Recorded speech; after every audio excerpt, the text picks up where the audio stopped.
Welcome to special interview. అందరికీ నమస్కారం. నేను మీ జగదీష్ అపరాజు, R24 న్యూస్. ఈ రోజు మనతో పాటు కొవ్వూరు ఎమ్మెల్యే ముప్పిడి వెంకటేశ్వరరావు గారు మనతో పాటు ఉన్నారు. రాష్ట్ర రాజకీయాల గురించి అడిగి తెలుసుకునే ప్రయత్నం చేద్దాం. సార్, 10 months అయిపోయింది ప్రభుత్వం అధికారంలోకి వచ్చి. ఎలా ఉందని గడిచినటువంటి ప్రభుత్వం పూర్తిగా కూడా ఆంధ్ర రాష్ట్రంని సంక్షేమం కానీ అభివృద్ధి కానీ, అదేవిధంగా పోలవరం ప్రాజెక్టుని కానీ, లేకపోతే అమరావతిని కానీ ఏదైతే ఉందో పూర్తిగా కూడా నిర్వీర్యం చేసి ఆంధ్ర రాష్ట్రాన్ని పూర్తిగా కూడా ఒక 15 నుంచి 20 సంవత్సరాల దాకా వెనక తీసుకెళ్ళిపోయిన పరిస్థితి గత వైకాపా ప్రభుత్వం చేసిన పరిస్థితి చూసాం. దానితోటి ఒక పక్కన రైతులు కానీ, బడుగు బలహీన వర్గాలు కానీ, మహిళలు కానీ అందరూ కూడా 14-19లో చంద్రబాబు నాయుడు గారు పెట్టినటువంటి సంక్షేమ పథకాలు కానీ, అభివృద్ధి కానీ ఏవైతే ఉన్నాయో అవన్నిటిని కూడా పూర్తిగా కూడా పక్కన పెట్టి, నాకు ఒక్క ఛాన్స్ అని చెప్పని ఇస్తే ఈయన ఏదో ఉద్ధరిస్తాడని చెప్పని ఆంధ్ర రాష్ట్రంలో ప్రజలందరూ కూడా పట్టం కడితే, పరిపాలన చేత కానీ ఒక ముఖ్యమంత్రికి రాష్ట్రాన్ని అప్పగిస్తే అది ఏ స్థాయికి వెళ్తుంది, ఏ పరిస్థితులకు వెళ్తుంది అన్న సంగతిని గడిచినటువంటి 5 సంవత్సరాల కాలంలో ప్రజలందరూ కూడా చూశారు. కాబట్టే రాష్ట్రంలో ఉన్నటువంటి ప్రజలందరూ కూడా జగన్మోహన్ రెడ్డి చేసినటువంటి అరాచకాలు, అక్రమ కేసులు పూర్తి కూడా ఈ రాష్ట్రాన్ని నిర్లక్ష్యం చేయటం, రాష్ట్రంలో ఉన్నటువంటి పరిశ్రమలన్నీ కూడా ఇవాళ ఇతర రాష్ట్రాలకి బయటికి వెళ్ళిపోయిన పరిస్థితి అందరూ కూడా చూశారు. జాబ్ క్యాలెండర్ అన్నాడు, ఎక్కడ కూడా జాబ్ క్యాలెండర్ కూడా ఎక్కడ లేదు. మెగా డిఎస్సి అన్నాడు, ఎక్కడ కూడా మెగా డిఎస్సి కూడా ఎక్కడ కూడా చేయలేదు. ఇట్లు నిరుద్యోగులు కానీ, ఇటు ప్రజలు కానీ, బడుగు బలహీన వర్గాలు కానీ పూర్తిగా కూడా ఆయన ఆంధ్ర రాష్ట్రం చేసినటువంటి నిర్లక్ష్యం కానీ, చేతగాని తనంతో పూర్తిగా కూడా ఒక 20 సంవత్సరాల పాటు వెనక్కి వెళ్ళిపోయింది. కాబట్టి ప్రజలు చూసి ఖచ్చితంగా మళ్ళీ చంద్రబాబు నాయుడు గారు సమర్థమైనటువంటి ముఖ్యమంత్రి, గతంలో పనిచేసినటువంటి అనుభవం ఉంది. మళ్ళీ రాష్ట్రాన్ని గాడిలోకి పెట్టాలంటే ఎన్డీఏ కూటమి పెట్టాలి. దాంతో ప్రధానమంత్రి గారి సహకారం, ఇటు ముఖ్యమంత్రి గారు, దానికి ఆయన తోడుగా ఇవాళ పవన్ కళ్యాణ్ గారు కూడా రావటం, దీంతో ఎప్పుడూ లేనంత మెజారిటీని ఇవాళ ప్రజలందరూ కూడా అత్యధిక సీట్లు ఇచ్చి ఆంధ్ర రాష్ట్రాన్ని ఏదైతే ప్రజలందరూ కూడా నమ్మారో, నమ్మటానికి తగ్గట్టుగానే ఇవాళ ఈ రాష్ట్ర ముఖ్యమంత్రి గారు కానీ, ఉప ముఖ్యమంత్రి గారు కానీ మోదీ గారి సహకారంతో రాష్ట్రాన్ని ఒక పక్కన ఆల్రెడీ పోలవరం ప్రాజెక్టు స్టార్ట్ అయింది, అమరావతి కూడా స్టార్ట్ అయింది, సంక్షేమం అభివృద్ధి కూడా స్టార్ట్ అయింది. దాంతో ఇవాళ తీసుకెళ్తున్న పరిస్థితి ఉంది. ఖచ్చితంగా ప్రజలు ఏ నమ్మకంతో, విశ్వాసంతో అయితే ఇవాళ ఎన్డీఏ కూటమి అధికారంలోకి ఇచ్చారో దాన్ని రీచ్ అవడం కోసం ఇవాళ చంద్రబాబు నాయుడు గారు నిరంతరం కూడా కష్టపడుతూ ఉన్నారు. ఇవాళ 2047 అనేటువంటి దాన్ని కూడా ఒక గోల్గా పెట్టుకుని, విజన్ పెట్టుకుని పనిచేస్తూ ఉన్నారు. రీసెంట్గా P4 అనేటువంటి దాన్ని కూడా తీసుకొచ్చి ఇవాళ ఎవరైతే సామాజికంగా, ఆర్థికంగా వెనకబడినటువంటి వాళ్ళు, కులాలకి మతాలకి అతీతంగా, ప్రాంతాలకి అతీతంగా ఎవరైతే వెనుకబడి ఉన్నారో వాళ్ళందరినీ కూడా ముందుకు నడిపించడం కోసం, వాళ్ళందరినీ కూడా అభివృద్ధి పదం చేసి ముందు నడిపించాలని చెప్పి జయంతోటి వాళ్ళ చంద్రబాబు నాయుడు గారు, అదేవిధంగా పవన్ కళ్యాణ్ గారు మోదీ సహకారంగా చేస్తూ ఉన్నారు. ఖచ్చితంగా వెన్నడో లేనంత విధంగా ఈ 5 సంవత్సరాల కాలంలో తిరిగి మళ్ళీ ఈ రాష్ట్రాన్ని గాడిలో పెట్టి పరిశ్రమలు తీసుకురావడంలో కానీ, నిరుద్యోగులందరూ కూడా ఉద్యోగ కల్పన చేయటం కానీ, ఆల్రెడీ ఈ వారంలోనే మెగా డిఎస్సి కూడా ఇవ్వబోతున్న పరిస్థితి కనపడుతూ ఉంది. ఒక 20 లక్షల ఉద్యోగాలు ఇవ్వాలని చెప్పిన కలంపుతో ఆల్రెడీ పనిచేస్తుంది. లోకేష్ బాబు గారి నాయకత్వంలో ఇప్పటికీ అది ప్రారంభించి పనిచేస్తూ ఉన్నారు. మా నియోజకవర్గంలో మేము కూడా మెగా జాబ్ మేళను నిర్వహించడం జరిగింది. దాదాపు 1200 నుండి 1300 వస్తే 700 మంది వరకు కూడా ఈవినింగ్ కల్లా మేము జాబ్ క్యాలెండర్ లెటర్లు ఇచ్చి అందరూ కూడా పంపించిన పరిస్థితి కూడా ఇక్కడ మేము చేసాం. ఖచ్చితంగా ప్రతిపక్షం వాళ్ళు డిస్కషన్కి వచ్చేసరికి 19 నుంచి 24 మధ్యలో 2000 కోట్లు ఊరు నియోజకవర్గానికి ఖర్చు పెట్టారు, ఎంతో సంక్షేమ అభివృద్ధి కార్యక్రమాలకి చేసి అని చెప్పి అంటున్నారు. మీరు చూసిన ఈ 10 నెలల్లో ఎలాంటి అభివృద్ధి మీరు అక్కడ కనపడింది, ఏదైనా మీరు గమనించారా? నేను అది అడుగుతున్నా. 14-19 కాలంలో వేసినటువంటి సిమెంట్ రోడ్లు తప్ప, 14-19 కాలంలో చేసినటువంటి బీటీ రోడ్లు తప్ప, 14-19లో చేసినటువంటి ఇక్కడంతా కూడా డీసిల్టేషన్ ఉంది. వాళ్ళు మా కోవాడ కాలువ నుంచి వెళ్ళేటువంటి అంతా కూడా నీరు చెట్టులో రైతులందరూ కూడా చెరువులన్నీ కూడా తీయటమే కానీ, కాలువలను పొడుగులు తీసి రైతులందరూ కూడా పంటలు పండించుకోవడానికి చేసాం. ఆ పరిస్థితి కానీ వీళ్ళు అదనంగా చేసినటువంటి పంపు స్కీమ్స్ ఉన్నాయి. ఇక్కడ పంపింగ్ స్కీమ్స్ 5 స్కీమ్స్ ఉన్నాయి. ఎక్కడా కూడా అట్లా రిపేర్లు కూడా చేసిన పరిస్థితి కూడా లేదు. గోదావరి పక్కన ఉంది కొవ్వూరు నియోజకవర్గానికి. గోదావరి పక్కన ఉన్నప్పటికీ కూడా గోదావరి కనీసం మంచినీరు 14-19 కాలంలో చంద్రబాబు నాయుడు ఉండగా గోదావరి వాటర్ని ప్యూరిఫై చేసి మంచినీళ్ళు ఇవ్వని చెప్పని పెడితే దానిని వీళ్ళు వచ్చిన తర్వాత కూడా పూర్తి చేయకుండా రద్దు చేసి తిరిగి మళ్ళీ సెంట్రల్ గవర్నమెంట్ ఇచ్చినటువంటి జేజీఎం జలజీవన్ మిషన్ ఏదైతే ఉందో దాని ద్వారా కూడా అక్కడ మంచినీళ్ళు కూడా ఇవ్వలేటువంటి చేతగాని ప్రభుత్వంగా ఇది మిగిలిపోయినటువంటి పరిస్థితి వాళ్ళు ఇక్కడ ఉంది. మీరు గోపాలపురం టు కొవ్వూరు వచ్చారు, గోపాలపురం మిస్ అవుతున్నారు? మిస్ అవడం ఏం లేదండి, నిరంతరం కూడా ఇప్పుడు రెండు పక్క పక్కన ఉన్నటువంటి నియోజకవర్గాలు ఇందులో మిస్ అవడం లేదు. అక్కడ మా ప్రభుత్వానికి సంబంధించిన ఎమ్మెల్యే ఉన్నాడు, ఇక్కడ మాకు సంబంధించినటువంటి ఎమ్మెల్యే ఉన్నాడు. అందరు ఎమ్మెల్యేలు కూడా వీళ్ళ ఎన్డీఏ కూటమికి సంబంధించినటువంటి ముఖ్యమంత్రి గారి నాయకత్వంలో పని చేసుకుంటూ వెళ్తూ ఉంటాం. మిస్ అయ్యేటువంటిది ఏముండదు. ఖచ్చితంగా ఒక చోట పనిచేశాం కాబట్టి ఆదరాభిమానాలు ఎవరికైనా ఉంటుంది. ఇవాళ రాజకీయ నాయకులు ఎమ్మెల్యేలకే కాదు, ఒక మంచి ఆఫీసర్ ఎక్కడైనా పనిచేస్తే ఉద్యోగస్తులు కూడా ఆదరిస్తారు, అభిమానిస్తారు. వాళ్ళు ఎక్కడున్నా సరే వచ్చి కలిసి వెళ్తుంటారు. మీరు 19 నుంచి 24 మధ్యలో తాగునీటి సత్యసాయిబాబా వాటర్ గురించి ప్రజలు తాగునీటి అవసరం సత్యసాయిబాబా వాటర్ అప్పుడు 14-19 కాలంలో గోదావరి వాటర్ని గోపాలపురం నియోజకవర్గం ఉండడానికి గోదావరి కాకుండా కొవ్వూరు నియోజకవర్గం కూడా కొన్ని గ్రామాలు ఉన్నాయి. ఇవన్నిటినీ కూడా చంద్రబాబు నాయుడు గారు మంచినీరు అందించాలి, గోదావరి నీరు అందించాలని చెప్పి దాంతో కాంట్రాక్టర్కి ఇచ్చి దాంతో సేవించారు. కొంతమంది ఉద్యోగస్తులు పెట్టి చాలా పనిచేశారు. బ్రహ్మాండంగా మేము వాటర్ ట్యాంకుల్లో నీరు పంపించేసాం. కానీ ఈ ప్రభుత్వం వచ్చిన తర్వాత వాళ్ళకి 2 సంవత్సరాలు ఎంతో నడిచిన తర్వాత పూర్తిగా బిల్లులు ఇవ్వటం కానీ కాంట్రాక్టర్కి ఇవ్వటం కూడా మానేస్తే వాళ్ళంతా కూడా రోడ్ల మీద పడిపోయారు. దాంతో రోడ్డు మీద పడిపోయిన కార్మికులు వాళ్ళందరూ కూడా వస్తే నేనే స్వయంగా కలెక్టర్ గారి దగ్గర తీసుకుని వెళ్ళి సంబంధిత అధికారుల దగ్గర తీసుకుని వెళ్ళి దాని మీద ఒక పోరాటం చేసిన తర్వాత గోపాలపురంలో మంచినీళ్ళు లేదని చెప్పిన పెద్ద ఉద్యమం చేశాడు. ఆ పోరాటం చేసిన ఫలితంగా అప్పటికప్పుడు డబ్బులు శాంక్షన్ చేసి ప్రతిపక్ష పార్టీలో ఉన్నప్పుడు పెద్ద పోరాటం చేసిన తర్వాత డబ్బులు శాంక్షన్ చేసి తిరిగి మళ్ళీ వాటర్ ప్లాంట్ ఓపెన్ చేయించగలిగాం. ఆ కార్మికులందరూ కూడా జీవనోపాధి కల్పించాం. దాంతో వాళ్ళంతా కూడా వాళ్ళు పనిచేస్తూ ఉన్నారు. వాళ్ళు గోదావరి వాటర్ అంతా ప్రజలందరూ కూడా వస్తూ ఉన్నది. పూర్తి కూడా అన్ని రంగాల్లో కూడా మంచినీరు ఇవ్వలేకపోయారు, వీళ్ళు రోడ్లు వేయలేకపోయారు, ఉద్యోగాలు తీయలేకపోయారు. పిల్లలకి సరైనటువంటి అమ్మఒడి ఏదో చేస్తానని చెప్పిన వాళ్ళు పెట్టిన పథకం ఏదైతే ఉందో 2 పిల్లలకి ఇస్తానని చెప్పిన మోసం చేసి ఒకరికి ఇచ్చారు. నేను నెగ్గినట్టునే 3,000 రూపాయలు పెన్షన్ ఇస్తానని చెప్పని దాన్ని కూడా మోసం చేసి సంవత్సరానికి 250 రూపాయలు చెప్పని 1000 రూపాయలు పెంచడానికి ఆయనకి 5 సంవత్సరాలు పెట్టిన పరిస్థితి ఉంది. సంపూర్ణ మద్యపానం నిషేధం చేసిన తర్వాతే నేను మళ్ళీ 2024 ఎన్నికలకు వస్తానని చెప్పిన ఆ రోజు జగన్మోహన్ రెడ్డి చెప్పాడు. అది కూడా పూర్తిగా కూడా పక్కన పెట్టేసిన పరిస్థితి ఉంది. ఆయన చెప్పినటువంటి దానికి చేసిన దానికి ఎక్కడ కూడా లేదు కాబట్టి ప్రజలందరూ కూడా గమనించారు. కాబట్టి తిరిగి మళ్ళీ వాడానికి 11 సీట్లతోటే మూలం కూర్చోబెట్టిన పరిస్థితి వాళ్ళు జరిగింది. స్థానిక పరిస్థితులకు వచ్చేసరికి ప్రజలు ఎదుర్కొంటున్న ప్రధాన సమస్యలు వాటిని ఎలా పరిష్కరిస్తున్నారు? మీరు ఏదైనా రూట్ మ్యాప్ ఈ కాలంలోపు క్లియర్ చేయాలనే ఉద్దేశంతో ఎలా ముందుకెళ్తున్నారు? రైతులందరూ కూడా ఇవాళ ఆంధ్ర రాష్ట్రం రైతులందరూ కూడా పంటలు పండించుకున్న పంటలు ఇవాళ పొలాల్లో నుంచి రోడ్డు మీద తీసుకురావడానికి ఇబ్బంది లేకుండా చాలా ఇబ్బంది పడుతూ ఉన్నారు. అదే కాకుండా గతంలో మా ప్రాంతం అంతా కూడా ఇవాళ ఎక్కువగా కూడా వరి పండించేటువంటి ప్రాంతం కొవ్వూరు నియోజకవర్గంలో. వరి ఏదైతే పండిస్తుందో గత 5 సంవత్సరాలు కూడా రైతులు పూర్తిగా నిర్లక్ష్యం చేసి ధాన్యం కొనుగోలు కేంద్రాల్లో కానీ సరైనటువంటి గోను సంచులు ఇచ్చే విషయంలో కానీ లేకపోతే రైతు పండించుకున్న పంటకి తనకు నచ్చినటువంటి మిల్లుకి పంపించుకునే అవకాశం కూడా లేకోకుండా తక్కువ రేటుకి కొనుగోలు చేసి రైతులందరినీ కూడా చాలా ఇబ్బందులు పాలు చేసిన పరిస్థితి గత ప్రభుత్వం చేసింది. ధాన్యం కొనుగోలు డబ్బులు కూడా వాళ్ళకి 6 నెలలు 7 నెలలు అయినా సరే వాళ్ళకి సంవత్సరాల పాటు ఎదురు చూడవలసిన పరిస్థితి గతం చేశారు. ఈ రోజున మేము ఈ ప్రాంతంలో వరి పండించుకుంటే రైతులు పూర్తిగా ఉన్నారు కాబట్టి వాళ్ళు పండించిన పంటకి గిట్టుబాటు ధరతో పాటు నాణ్యమైనటువంటి మంచి సంచులను వాళ్ళకి అందజేయడంతో పాటు ఖచ్చితంగా 48 గంటల్లో ప్రభుత్వం వేస్తానని చెప్పింది. కానీ డబ్బులు మేము 24 గంటల్లోనూ వేస్తున్నాం. కొన్ని గ్రామాల్లో అయితే కూడా 2 గంటలు కూడా రైతులు అకౌంట్లో జమ చేసిన పరిస్థితి ఉంది. రైతులు పండించుకున్న పంటకి గిట్టుబాటు ధర కానీ ధాన్యం కొనుగోలు కేంద్రాలు కానీ ఆల్రెడీ నిన్ననే ప్రారంభించాం. దానివల్ల ఇబ్బంది అయితే ఎక్కడ కూడా లేదు. ఇంతకుముందు చెప్పినట్టుగా రైతులు పండించుకున్నటువంటి పంటలు మీకు ఊర్లోకి కానీ రోడ్డు మీద కానీ తీసుకొస్తారు ఇబ్బంది ఉంది. కాబట్టి ఇవాళ WMBM రోడ్లన్నీ కూడా రైతు సోదరులందరూ కూడా వేసి ధాన్యం పండించిన పంట రోడ్డు మీద తీసుకురావడం ఇబ్బంది లేకుండా రోడ్లు కూడా వేస్తున్న పరిస్థితి ఉంది.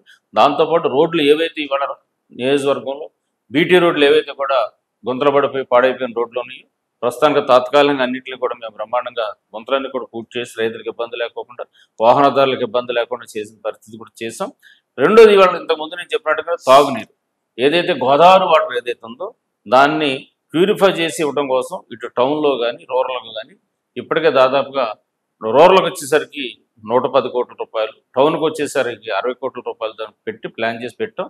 సంబంధిత అధికారుల దగ్గర ఆల్రెడీ డిస్కషన్ ఉందో సాధ్యమైన తొందరలోనే అది క్లియర్ చేసి మాకు ఏదైతే పుష్కరాలు ఏవైతే ఉన్నాయో 27 వచ్చేటువంటి పుష్కరాలు ఏవైతే ఉన్నాయో ఆ పుష్కరాల నాటికి గోదావరి వాటర్ని మొత్తం అన్ని గ్రామాలు కూడా ఇబ్బంది లేకుండా ఇచ్చి మంచినీరు అందించాలని చెప్పిన తలంపుతోటి ఇవాళ మేము పనిచేస్తూ ఉన్నాం. తర్వాత ఇక్కడ స్థానిక పరిస్థితులు, రాజకీయ అంశాలు తీసుకొస్తే 2 వర్గాలుగా 3 వర్గాలుగా కొవ్వూరు నియోజకవర్గంలో ఉందంటున్నారు. వాళ్ళని ఎలా కోఆర్డినేట్ చేయగలుగుతున్నారు? ఎలా సమన్వయం చేసే పరిస్థితి ఉందంట? ప్రస్తుతానికి కొవ్వూరు నియోజకవర్గంలో వర్గాలంటూ ఏమి లేవండి.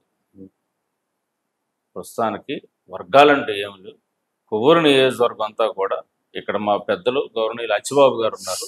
అచ్చిబాబు గారి నాయకత్వంలో నియోజకవర్గం అంతా ఏకతాటి మీద మేము ప్రయాణిస్తూ ఉన్నాం. వర్గాల గ్రూపులు అంటూ తెలుగుదేశం పార్టీలో ఏమీ లేవు. మాతో పాటుగా చక్కగా జనసేన కానీ బీజేపీ నాయకులు కానీ కార్యకర్తలు కానీ చక్కగా పనిచేస్తూ ఉన్నారు. మేమంతా కూడా ఓ కుటుంబ సభ్యుల్లాగా ఏ విషయం ఉన్నా 3 పార్టీకి సంబంధించిన నాయకులు కార్యకర్తలు కూర్చొని మాట్లాడుకుని చక్కగా దాన్ని ప్లాన్ చేసుకుని ముందుకెళ్తున్న పరిస్థితి ఉంది. ఇక్కడ ఎటువంటి వర్గాల గ్రూపులు కానీ లేవు. గతంలో కొద్దిమంది చేసినటువంటి వాటి వల్ల కొద్దిగా డిస్టర్బెన్స్ వచ్చిన రావటం వాస్తవం. 2019-24 మధ్యలో జరిగిన సంఘటన. కాబట్టి ఇప్పుడు ఉన్నటువంటి దాంట్లో చక్కగా ఎక్కడ ఏ కార్యకర్త ఏ నాయకుడు ఏ విషయం ఏ సమస్య ఉన్నా కానీ దాన్ని మేము కూర్చొని సామరస్యంగా పరిష్కరించుకుని ఎక్కడన్నా చిన్న ఏమైనా ఉన్నప్పటికీ కూడా వాళ్ళతోటి ఇరువులతోటి కూడా మాట్లాడి సెటరేట్ చేసుకుని వెళ్తున్న పరిస్థితి ఉంది. అసలు ఈ నియోజకవర్గంలో తెలుగుదేశం పార్టీకి సంబంధించినటువంటి వర్గం అంట లేదు. ఉన్నటువంటిది ఏకైక వర్గం. అందరం కూడా అచ్చిబాబు గారి నాయకత్వంలో ఈ నియోజకవర్గం నడిపించుకుంటూ ముందుకు వెళ్తాం. గత కొద్ది కాలంగా వైరల్ అవుతున్న వీడియో, గడిచిన 6 సంవత్సరాలు 7 సంవత్సరాల నుంచి సీఎంఆర్ఎఫ్ అనేది వినపడలేదు. వెంటనే మంజూరు చేయించేలాగా చేసి సీఎంఆర్ఎఫ్ అనేది మళ్ళీ వినపడుతుంది. అది త్వరగా మంజూరు చేసేలాగా చేశారని చెప్పి ప్రజలు అంటున్నారు. దాని గురించి మీ విశ్లేషణ? గతంలో నేను 14-19 కాలంలో కూడా గోపాలపురం నియోజకవర్గంలో ఉన్నప్పుడు కూడా మధ్య తరగతికి సంబంధించిన ప్రజలు, పేద ప్రజలు ఎవరైతే ఉన్నారో ఎన్టీఆర్ వైద్య సేవ ద్వారాగా కవర్ కానటువంటి వ్యాధులు ఏదైతే ఉన్నాయో వాటిని ఇవాళ బయటికి వెళ్ళి పాపం ప్రైవేట్ హాస్పిటల్ వైద్యం చేయించుకుంటారు. ఆ వైద్యం చేయించుకుంటున్నప్పుడు ఈరోజు ప్రతి ఒక్కళ్ళు కూడా మనం తినేదేంటి తిండి వల్ల కావచ్చు, శారీరక శ్రమ వల్ల కావచ్చు, ఇప్పుడున్న పరిస్థితుల వల్ల కావచ్చు, విపరీతమైనటువంటి రోగాలకు గురవుతున్నారు. అది పేద ధనిక లేకపోతే మధ్యతరగతి అని కాకుండా డిసీజ్ జబ్బులైనటువంటిది వస్తూ ఉన్నటువంటి పరిస్థితి ఉంటుంది వాళ్ళకు ఉన్నటువంటి పరిస్థితుల వల్ల. వాటిని మనం ఆదుకోవాలని దాంతో ఇవాళ చంద్రబాబు నాయుడు గారు 14-19 కాలంలో కూడా సీఎంఆర్ఎఫ్ పెట్టి అందరిని ఆదుకునే పరిస్థితి ఉంది. అప్పుడు కూడా గోపాలపురం నియోజకవర్గంలో నేను పనిచేసినప్పుడు కూడా ఎక్కువగా ఎవరైతే తెలుగుదేశం పార్టీకి సంబంధించిన కార్యకర్తల నాయకులతో పాటు సామాన్య ప్రజానికానికి కానీ పార్టీలకు అతీతంగా కూడా తీసుకొచ్చి ఇది, ఎందుకంటే హోమ్రెడీ గ్రౌండ్స్లోను ఎవరైతే అనారోగ్యానికి గురైనటువంటి వాళ్ళు ఎవరైతే ఉన్నారో వాళ్ళందరినీ కూడా ఆదుకోవాలనితోటి మా అధినాయకుడు చంద్రబాబు నాయుడు గారు అప్పటి నుంచి కూడా ఆరోగ్య విషయంలో, తిండి విషయంలో, కట్టుకోవడ బట్ట విషయంలో, ఉంటాకి ఇల్లు విషయంలో ఖచ్చితంగా ఆనాడు నందమూరి తారక రామారావు గారు ఏదైతే పెట్టాడో దానికి అనుకూలంగా మా నాయకుడు చంద్రబాబు నాయుడు గారు కూడా మాకు ఫస్ట్ నుంచి కూడా అది గ్రామాల్లో పేద ప్రజల్ని మధ్యతరగతి సంబంధించిన ప్రజలందరూ కూడా మనం ఆదుకోవాలి. అభివృద్ధి సంక్షేమంతో పాటు ఆరోగ్య విషయంలో కానీ, నిరుద్యోగుల విషయంలో కానీ, ఆడపిల్లల విషయంలో కానీ ప్రత్యేకంగా దృష్టి పెట్టి పనిచేయాలని చెప్పిన మా నాయకుడు మాకు ఇచ్చినటువంటి పిలుపు మేరకు ఆయన సహకారంతో సీఎంఆర్ ప్రమాణంగా చేయగలిగాం. ఇప్పుడు కూడా కొవ్వూరు నియోజకవర్గంలో వచ్చిన తర్వాత కూడా సాధారణంగా వైకాపా గవర్నమెంట్లో ఉండి ఎవరైనా వస్తే ఎవరికి చేసేవారు కదా, వాళ్ళ కార్యకర్తలు కూడా ఎవరైనా వస్తే లెటర్ రాసేసి వాళ్ళు మొఖాన్ని కొట్టేవారు. వాళ్ళు వెళ్ళి తీసుకోవాలంటే వాళ్ళ వల్ల కాదు. సెక్రటరీలు ఎవరో తెలిసిన ఎవరికి తెలియదు. కానీ మేము స్వయంగా ఆఫీస్కి ఎవరైతే ఉన్నటువంటి డిసీజ్ సంబంధించిన లబ్ధిదారుడు ఎవరైతే వస్తాడో ఆయన దగ్గర అప్లికేషన్లు, బ్యాంక్ అకౌంట్, ఆధార్ కార్డు అన్ని తీసుకుని అప్లికేషన్ కూడా ఫిల్ చేసి అన్ని చేసి వాళ్ళకి ఏం కావాలో ముందు తీసుకుని స్వయంగా మేమే తీసుకుని వెళ్ళి గౌరవ ముఖ్యమంత్రి గారి దగ్గర తీసుకుని వెళ్ళి ఆ శాంక్షన్ చేసి తీసుకొస్తున్నాం. కాబట్టి సాధ్యం తొందరగానే వస్తుంది. అనుకున్న దానికంటే అమౌంట్ కూడా ఎక్కువ తీసుకొచ్చి వాళ్ళు మేము ఆదుకునే విషయంలో చేస్తున్నాం. పర్టికులర్గా చాలా మంది తీసుకొచ్చి ఆఫీసులో చెక్లు ఇచ్చేసే కార్యక్రమం కూడా చేస్తారు. అట్లా కాకుండా స్వయంగా నేను చెక్ వచ్చిన తర్వాత అమౌంట్ తీసుకున్న ఆ యొక్క ఎవరైతే అనారోగ్యం గురైనటువంటి పర్సన్ ఉన్నారో వాళ్ళ ఇంటికి వెళ్ళి వాళ్ళకు స్వీట్ బాక్స్ కానీ ఫ్రూట్స్ కానీ ఇచ్చి ఆరోగ్య యోగక్షేమాలు తెలుసుకుని చెక్కు స్వయంగా తీసుకెళ్లి వాళ్ళ ఇంటికి ఇచ్చి మరి వస్తున్న పరిస్థితి ఈరోజు. కానీ ఆశ్చర్యకరమైన అంశం, మంజూరైంది మీరు బాగా ఎక్స్పోజర్ చేసే వీడియో కూడా వైరల్ అయినట్టుంది. ఎస్ ఎస్ సార్, తర్వాత బీజేపీ, జనసేన. ఈ జనసేన అంటే గోదావరి జిల్లాల్లో ఎమ్మెల్యేలు వాళ్ళు గెలిచారు కొన్ని స్థానాల్లో. వాళ్ళతో టీడీపీ కానీ సఖ్యత ఎలా ఉంది? ముందు నేను చెప్పాను, మా అధినాయకుడు చంద్రబాబు నాయుడు గారు చాలా క్లియర్గా చెప్పారు, జనసేన అయినా బీజేపీ అయినా తెలుగుదేశం అయినా మనందరం కూడా ఒక కుటుంబ సభ్యుల్లాగా అన్నదమ్ముల్లాగా మనం కలిసి పనిచేయాలి. ఏ పని చేసినా ఏ నిర్ణయం తీసుకున్నా 3 పార్టీకి సంబంధించిన నాయకులు కార్యకర్తలు కూర్చుని మీరు నిర్ణయం తీసుకోండి. ఎక్కడా కూడా మనం వేరువేరు పార్టీలుగా ఉండొద్దు. ఒకే పార్టీ ఎన్డీఏ కూటమిగా వేరువేరు పార్టీలు కలిసి ఎన్డీఏ కూటమిలో ఉన్నప్పటికీ కూడా ఒకే కుటుంబ సభ్యుల్లాగా ప్రతి విషయంలో కూడా అందరినీ కలుపుకుని జాగ్రత్తగా మీరు బ్యాలెన్స్ చేసుకుని సగ్గా అందరినీ కలుపుకెళ్ళాలి తప్ప వేరువేరుగా చేయొద్దని చెప్పిన అంటే మధ్యనాయకుడు ఇచ్చాడు. మీతో పాటు ఈక్వల్ గా ఆ జనసేనకు కూడా ఎక్స్పోజర్ ఉందంటారా? ఖచ్చితంగా నో ప్రాబ్లం. ఇవాళ జనసేన నాయకులు ఆఫీస్కి వచ్చినా ఏదైనా పని మీద వచ్చినా జనసేన నాయకులకు ఒక రకంగా, తెలుగుదేశం నాయకులకి, బీజేపీ నాయకులకి అట్లా ఏం లేదు. ఎవరు ఏ పని వచ్చినా సరే, నేను ఇక్కడ ఎమ్మెల్యే నెగ్గక ముందు వరకు పార్టీలు ఇతర ఎమ్మెల్యే నెగ్గిన తర్వాత ఎన్డీఏ కూటమి తరఫున మనం నెగ్గాం. జనసేన సహకారంతో, బీజేపీ సహకారం, తెలుగుదేశం 3 పార్టీ కళలతో మనం ఇక్కడ నెగ్గినప్పుడు ఎమ్మెల్యే నెగ్గిన తర్వాత ఖచ్చితంగా 3 పార్టీలకు సంబంధించిన నాయకులు కానీ, కార్యకర్తలు కానీ, లేకపోతే నియోజకవర్గంలో ఉన్న ప్రజలు కానీ, ఏ ప్రజలు ఎవరు వచ్చినా సరే నీదే ఊరు, ఏం పని మీద వచ్చామని అడగడం తప్ప నీదే పార్టీ లేదా నీదే కులము, నీదే మతం అనేది ఏనాడు కూడా ఎవరిని కూడా అడిగేది లేదు. ఎవరు ఏ సమస్య మీద వచ్చినా సరే ఖచ్చితంగా స్పందించడం, సంబంధిత అధికారులతో మాట్లాడి ఆ సమస్య పరిష్కరింపజేయటువంటిది నాకు మొదటి నుంచి కూడా ఉన్నటువంటి అలవాటు. అది కనీసం ఎవరైనా వస్తే మీది ఏ ఊరమ్మా, ఏ పని మీద వచ్చామని తప్ప ఎవరిని కూడా అడిగేటువంటిది లేదు. ఎవరు వచ్చినా సరే, ఈవెన్ వైకాపా నాయకుల కార్యకర్తలు వచ్చినా సరే అది ఖచ్చితంగా ఒక మంచి విషయం, ఇబ్బంది పడుతున్నటువంటి విషయం అయితే వాళ్ళకి మనం ఖచ్చితంగా పనిచేసి పెడతాం. పార్టీలకు అతీతంగా ఎమ్మెల్యే అయ్యే వరకే పార్టీలు, ఎమ్మెల్యే అయిన తర్వాత నియోజకవర్గం అందరికీ ఎమ్మెల్యే కాబట్టి ఏ పార్టీలు, ఏ ప్రజలు ఎవరు వచ్చినా సరే వాళ్ళ సమస్య పరిష్కరణ బాధ్యత శాసనసభ్యుడిగా నా మీద ఉంది. కాబట్టి ఖచ్చితంగా నేను అందరినీ కలుపుకునే విషయంలో మాకు ఎటువంటి భిన్నాభిప్రాయాలు లేవు. అందరం కూడా కలిసి ఈ యొక్క నియోజకవర్గాన్ని ముందుకు తీసుకెళ్ళడం అందరూ కూడా సహకరిస్తారు. మరొక విషయం వర్గీకరణ. చంద్రబాబు నాయుడు గారే దాన్ని ప్రారంభించారు ఆద్యం. అయితే ఇప్పుడు వర్గీకరణగా టీడీపీకి అనుకూలంగా ఉంది అని నేను చెప్తూ ఆ స్థాయిలో ఎక్స్పోజరు దానికి హైలైట్ చేసుకోవడం వెనకబడింది అంటారా? ఇక్కడ వాస్తవంగా ఒకటి, వర్గీకరణ అనే అంశం గత 30 సంవత్సరాల నుంచి జరుగుతున్నటువంటి సుదీర్ఘంగా ఒక పోరాటం. ఇది చాలా సున్నితమైన అంశం. వివిధ కులాల మధ్యన ఎస్సీస్ అనగానే 59 కులాలకు సంబంధించినటువంటి అంశం ఇది.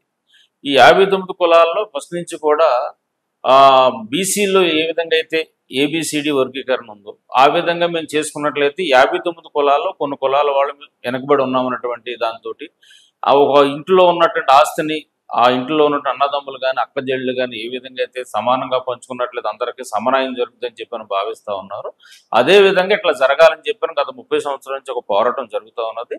దానిని ఉమ్మడి ఆంధ్రప్రదేశ్గా ఉన్నప్పుడే దీన్ని ఉన్నటువంటి దాన్ని అందరూ కూడా సమానంగా పంచి చేయాలని చెప్పిన మా అధినాయకుడు చంద్రబాబు నాయుడు గారు ఆలోచించి అప్పట్లో వర్గీకరణ చేశారు. ఒక 4 సంవత్సరాల పాటు సాగింది. ఆ తర్వాత కొన్ని టెక్నికల్ ఇష్యూ వల్ల కోర్టులో కొంచెం వేయటం వల్ల, కోర్టు ఇష్యూస్ ఉండడం వల్ల ఇప్పటి వరకు పెండింగ్ పడింది.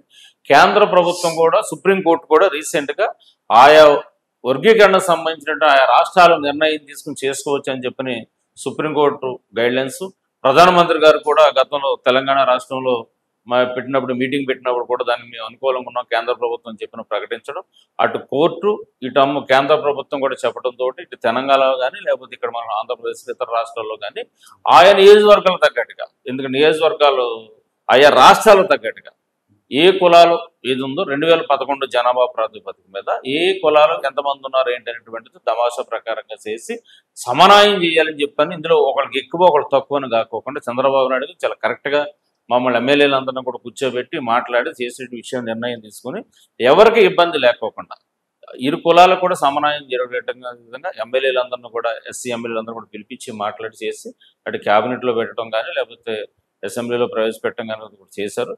సమన్వయం జరిగేటువంటి విధంగా అందరికీ సమన్వయంగా చేశారు కాబట్టి ఆంధ్రప్రదేశ్ ప్రజలందరూ దాన్ని ఆమోదించారు. దాని మీద ఎక్కడ కూడా ఎటువంటి డిస్టర్బెన్సెస్ కానీ ఎక్కడ కూడా ఏమి లేవు. అందరూ కూడా దాన్ని సాటిస్ఫై అయ్యారు. రాబోయేటువంటి రోజుల్లో దాన్ని ఎట్లా చేయాలంటే ప్రభుత్వ విధి విధానాలు దాన్ని తయారు చేసి దాని ప్రకారంగా చేస్తారు. ఇంటర్నల్ గా ఒక వర్గం ఓట్లు దూరం అవుతాయనే ఉద్దేశంతోనే అంత సైలెంట్ గా సాగుతుంది. దీన్ని హైలైట్ చేయలేని పరిస్థితి అట్లా లేదు అనే పరిస్థితి. ఇంకా ఇందులో హైలైట్ చేసేది ఏమో సార్, అసెంబ్లీలో చర్చ జరిగింది, క్యాబినెట్ లో జరిగింది, ఎస్సీ ఎమ్మెల్యేలు అందరితోటి 59 కులాలకు సంబంధించిన ఎమ్మెల్యేలు ఎవరైతే ఉన్నారో ఆ కులాలకు సంబంధించిన ప్రతినిధులతోటి ముఖ్యమంత్రి గారు, ఉప ముఖ్యమంత్రి గారు మాట్లాడి దాని మీద నిర్ణయం తీసుకున్నారు. ఇందులో ఎవరికి నిర్ణయం తీసుకున్న తర్వాత అంటే ఈక్వేషన్స్ మారిపోతాయి కదా. తమాషా ప్రకారంగా, అదే నేను చెప్తున్నా, దామాసా ప్రకారంగా ఇప్పుడు బీసీ ఉంది సార్, ఏబిసిడి ఎలా అయితే ఉందో దామాసా ప్రకారంగా ఇది కూడా సేమ్ దామాసా ప్రకారంగా చేస్తారు. ఆయా ఉద్యోగాల్లో వాళ్ళ కేటాయించినటువంటి రిజర్వేషన్స్ ప్రకారంగా ఎవరైతే ఉద్యోగాలు కానీ, చదువుల్లో కానీ, సీట్లలో కానీ ఇందులో దామాసా ప్రకారంగా చేస్తారు. వారికి ఉన్నటువంటి దామాసా ప్రకారంగా వాళ్ళకి సీట్లు అనేది వస్తాయి. తర్వాత ప్రవీణ్ పగడాల్ మీ నియోజకవర్గంలోని పరిస్థితుల వల్ల మరణించడం జరిగింది. దీన్ని ఇంకా క్రైస్తవ సంఘాలు కానీ, పాస్టర్లు కానీ ఇటువంటి నుంచి వ్యతిరేకత ఇంకా దాన్ని కంట్రోల్ చేసే పరిస్థితి ఎందుకు లేట్ అవుతుందంట? ఇది మీకు ఆయన యొక్క మరణం ఏదైతే ఉందో అది ఒక దురదృష్టకరమైన సంఘటన. ఆ విషయంలో అందరూ కూడా దాన్ని ఖచ్చితంగా అలా జరగటం అనేటువంటిది దాని అందరూ ఫీల్ అవుతున్న పరిస్థితి ఉంది. అది ఎందుకు ఇట్లా జరిగింది, ఏంటో ఒక పాస్టర్ గారు అకాల మరణం అని చెప్పని అందరికీ ఉందా బాధ, అది మాకు కూడా ఉంది. ఎందుచేతంటే ఆయన అక్కడి నుంచి ఇక్కడ దాకా పాపం బైక్ మీద వస్తున్న క్రమంలో రకరకాలుగా దాని మీద ఏంటంటే కొద్దిమంది దీనికి కావాలని చెప్పాను. ఇవాళ జగన్మోహన్ రెడ్డి ఎవరు కాదు, జగన్మోహన్ రెడ్డి గారు ఈ రాష్ట్రంలో అనేక సంఘటనలు జరుగుతూ ఉన్నాయి, అనేక పరుస్తున్నటువంటి దాని మీద వేటి మీద కూడా గతంలో ఆయన కూడా ఇంట్లో నుంచి కూడా బయటకు వచ్చిన పాపాన్ని కూడా ఎప్పుడు ఇక్కడ కనపడలేదు. ఇవాళ ఏంటంటే ప్రతిపక్షం మీద ఆనాడు మేము ఏదైతే చేస్తున్నటువంటి దాని మీద మమ్మల్ని దుమ్మెత్తి పోసాడు. ఇవాళ ఆయన ఇంట్లో ఖాళీగా కూర్చొని ఏమీ చేయకోకుండా ప్రజా సమస్యల మీద మాట్లాడకుండా అసెంబ్లీలోకి వచ్చి నేను ఎమ్మెల్యేగా ఎందుకు ఎన్నుకున్నారే, ప్రజా సమస్యల మీద అసెంబ్లీలో మాట్లాడి చర్చించి మీ ప్రాంతంలో సమస్యలు పరిష్కరించి ప్రజలకు మీరు ఏదో ఉద్ధరిస్తారని చెప్పని మేము ప్రజలు ఎన్నుకున్నారు. కానీ అటెండెన్సీ లేకోకుండా దొంగసాటుగా వచ్చి సంతకాలు జీతాలు కావాలి మీకు, అసెంబ్లీలో చర్చలో పాల్గొవచ్చుగా, అసెంబ్లీ బడ్జెట్ మీద మాట్లాడొచ్చు, మీ ఏరియా ఉన్న ప్రజా సమస్యల మీద మాట్లాడొచ్చు, రాష్ట్రంలో ప్రజలు ఎదుర్కొంటున్న ఇబ్బందుల గురించి మాట్లాడొచ్చు. వేటి మీద మాట్లాడుకోకుండా మీరు ప్రమాణ స్వీకారం చేసి ఇంట్లోకి వెళ్ళిపోయి జీతాలు తీసుకుంటాకే ప్రజలు మమ్మల్ని ఎన్నుకున్నారా? నీ ప్రతిపక్ష హోదా ఇవ్వమని చెప్పని అడుగుతున్నాను. ప్రతిపక్ష హోదా ఎన్ని సీట్లు ఇస్తారో యాజ్ పర్ నామ్స్ ప్రకారం నీకు తెలియదా? రాజ్యాంగం కల్పించినటువంటిది ఏదైతే ఉందో చట్టసభల్లో నీకున్నటువంటి రైట్స్ ఏంటో, దానికి ఉన్న హక్కులు ఏంటో, దానికి ఏ పరిస్థితుల్లో ఎవరికి ఏమి ఇస్తారు ఏంటో కూడా అంత తెలియని పరిస్థితుల్లో నువ్వు మాట్లాడి నాకు ప్రతిపక్ష హోదా ఇస్తేనే నేను అసెంబ్లీలోకి వస్తాను, నాకు రాదంటే నీకు ఆ రైట్స్ ఉంటే నీకు ప్రతిపక్ష హోదా రాదా? ఒకళ్ళు ఇమ్మని చెప్పి అడిగితే ఇస్తారు ప్రతిపక్ష హోదా ఎవరైనా? అంతే కదా. అది తెలియకోకుండా కూర్చుని దీన్ని కూడా రాజకీయం చేద్దారని చెప్పని పాస్టర్ గారి విషయంలో కూడా చేశాడు. వెంటనే మేము స్పందించాం. అలా జరగడం ఒక దురదృష్టకరం. వెంటనే దాని మీద ఎంక్వైరీ ఏంటి సార్, నిజ నిజాలు తేల్చండి. ప్రజల్లోనూ లేకపోతే కొంతమంది క్రైస్తవ సంఘాల్లోనూ ఒక ఏదో జరిగింది, ఎవరో ఏదో చేశారు, లేకపోతే ఇక్కడ మర్డర్ జరిగిందా, లేకపోతే యాక్సిడెంట్ జరిగిందా, లేకపోతే ఇంకా అనుకోకుండా ఇతర పరిస్థితులు ఏమైనా జరిగాయని చెప్పని ప్రజల్లో ఒక ఆందోళన ఉంది. కాబట్టి దానికి మనం ఏంటంటే క్లారిటీ ఇవ్వాల్సిన బాధ్యత రాష్ట్ర ప్రభుత్వం చెప్పని ముఖ్యమంత్రి గారు అన్ని ఆదేశించారు. దాంతో 2 డిఎస్పీలు 4 సిఏలు వాళ్ళందరినీ వేశారు, ఎంక్వైరీ చేశారు, దాని మీద చేశారు. దాని మీద కూడా వాళ్ళ కుటుంబ సభ్యులే స్వయంగా కూడా ప్రకటించారు, దయచేసి ప్రవీణ్ గారు ఏదైతే చనిపోయినటువంటిదో మీరు రాజకీయం చేయొద్దు, మాకు రాష్ట్ర ప్రభుత్వం మీద మాకు నమ్మకం ఉంది, పూర్తిగా దర్యాప్తు చేసి నిజ నిజాలు ఏంటని తెలుస్తారు, దయచేసి దాన్ని రాజకీయం చేసుకుని ఎవరికాళ్ళు వాడుకోవద్దని చెప్పారు. దాంతోపాటు ఎవరిష్టం వచ్చినట్టు వాళ్ళు మాట్లాడుతున్నారు. వాళ్ళందరూ కూడా చెప్పారు, పోలీసులు కానీ రాష్ట్ర ప్రభుత్వం అడుగుతుంది, మీకేమైనా అనుమానాలు ఉంటే, మీకేమైనా డౌట్స్ ఉంటే మీ దగ్గర ఉన్న ఇన్ఫర్మేషన్ మాకు ఇవ్వండి, ఆ కోణంలో మేము దర్యాప్తు చేస్తాం. మీకు ఎవరి మీద అనుమానం ఉంది మర్డర్ చేశారని, లేకపోతే ఇంకోటి ఏదైనా చేయించారని చెప్పిన మీకేమైనా అనుమానాలు ఉన్నాయనుకోండి, ఆ ఇన్ఫర్మేషన్ మాకు ఇవ్వండి. మీకున్నటువంటి అంతేగాని ఇవాళ సోషల్ మీడియా ఉంది కదా, లేకపోతే వాక్ స్వాతంత్రం ఉంది కదా అని చెప్పని ఈ రాష్ట్ర ప్రభుత్వం మీద నిందలేయడం కోసం చంద్రబాబు నాయుడు గారిని లేకపోతే పవన్ కళ్యాణ్ గారిని వీళ్ళంటే వాళ్ళని వీళ్ళేదో చేయడం కోసం మీరు ఇలా జయంగా పెట్టుకుని పనిచేయడం కాదు. నిజంగా మీకు ఏమైనా అనుమానాలు ఉంటే కనుక మాకు ఇస్తే ఆ కోణంలో దర్యాప్తు చేస్తాం. అందుకని అక్కడ యాక్సిడెంట్ అని కానీ లేదా హత్య అని కానీ ఏం కాకుండా 174 కింద కట్టారు, అనుమానాస్పద మృతి కింద కేసు నమోదు చేశారు. కానీ కొంతమంది ప్రముఖులు ఇంకా ఇది హత్య అనే కోణంలోనే.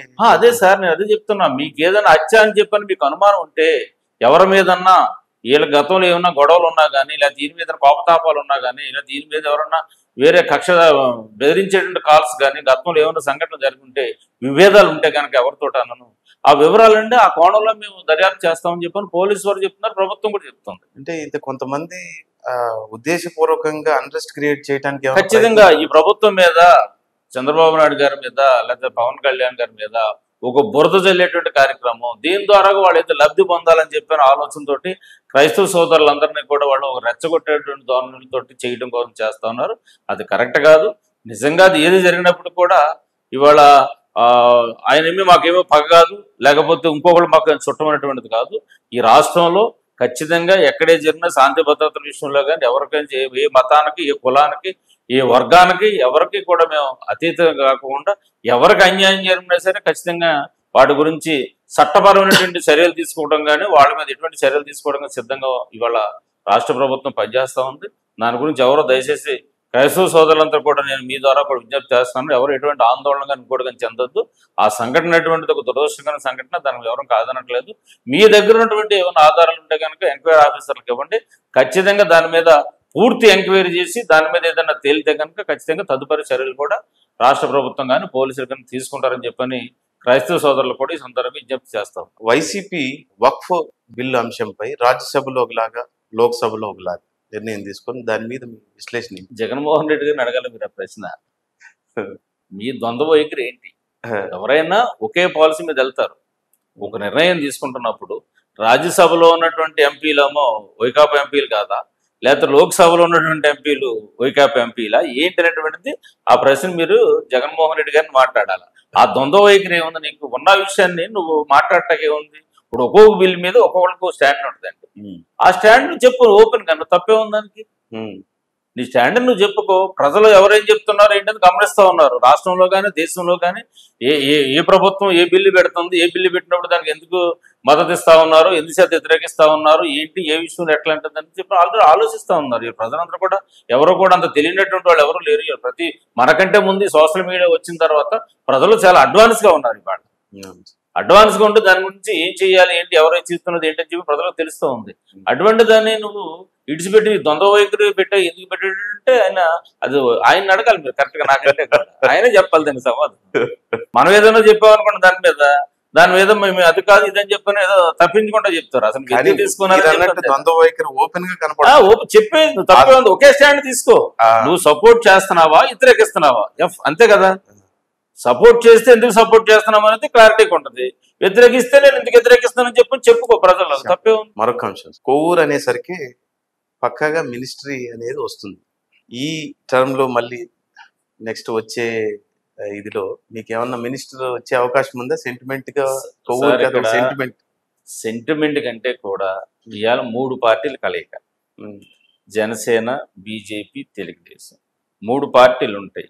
ప్రాంతాలు ఉంటాయి, జిల్లాలు ఉంటాయి, ప్లస్ క్యాస్ట్ ఈక్వేషన్స్ ఉంటాయి. ఈ అన్నిటిలోనూ ఉంటుంది. అది ఖచ్చితంగా కొవ్వూరుకి ఇచ్చారు కాబట్టి కొవ్వూరుకి ఇవ్వాలని కానీ, లేకపోతే ఇంకో ప్రాంతానికి ఇవ్వలేదు ఇచ్చారు కాబట్టి అక్కడ ఇవ్వాలనేటువంటిది ఏముండదు. నేను చెప్తున్నట్టుగా ఇవన్నీ ఈక్వేషన్స్ ఉంటాయి. 3 పార్టీలు కలయిక ఉంటుంది. మీకు ఇవ్వాలని వర్గం వెయిట్ చేస్తుందని దిశలో డిస్కషన్ జరుగుతుంది. ఇక్కడ ఎవరు ఇవ్వాలని చెప్పని అడిగితే వచ్చి ఇవ్వద్దంటే ఆగిపోయేది ఉండదు సార్. 3 పార్టీకి సంబంధించిన నాయకులు, మా అధినాయకుడు చంద్రబాబు నాయుడు గారు ఉన్నారు. ఆయన ఏ ప్రాంతానికి, ఏ క్యాస్ట్కి, ఏ పార్టీకి అనే ఈక్వేషన్ 3 పార్టీలకు సంబంధించి బ్యాలెన్స్ చేసుకుని వెళ్ళాలి. ఎన్ని మినిస్టర్స్ ఇవ్వాలో అన్ని మినిస్టర్స్ ఇవ్వాలి. పెంచుకుని వెళ్ళటానికి లేదు, తగ్గించడానికి ఉండదు కదా. బ్యాలెన్స్ చేసుకెళ్తున్నప్పుడు ప్రాంతాలు, కులాలు, తర్వాత నేను చెప్తున్నట్టుగా పార్టీలు ఇవన్నీ ఉంటాయి. ఇవన్నిటితో ఉన్నప్పుడు అది ఏది ఎలా జరగాలనుకుంటే అధిష్టానం నిర్ణయం మేరకు జరుగుతుంది. ఒకవేళ ఇచ్చారు వ్యక్తిగతంగా దానికి ఏముంది సార్, పార్టీ ఏ ఆదేశించినా ఇచ్చినా పార్టీని మనం ఖచ్చితంగా చంద్రబాబు గారు ఇచ్చిన ఆదేశాలు ఖచ్చితంగా తూచా పట్టుకుంటూ పాటిస్తాం. ఇవ్వకపోయినా చంద్రబాబు గారు ఏది చెప్తే ఆయన బాటలో పయనించడానికి సిద్ధంగా ఉంటాం. ఎలా ఉంది సార్ చంద్రబాబు గారితో, లోకేష్ గారితో మీ కోఆర్డినేషన్ ఎలా ఉంది? కోఆర్డినేషన్ ఎలా ఉంది? నిధులు ఎలా సేకరించగలుగుతున్నారు? ఎలా ఫ్యూచర్ డెవలప్మెంట్ కి ఎలా ఇబ్బంది ఏం లేదు సార్.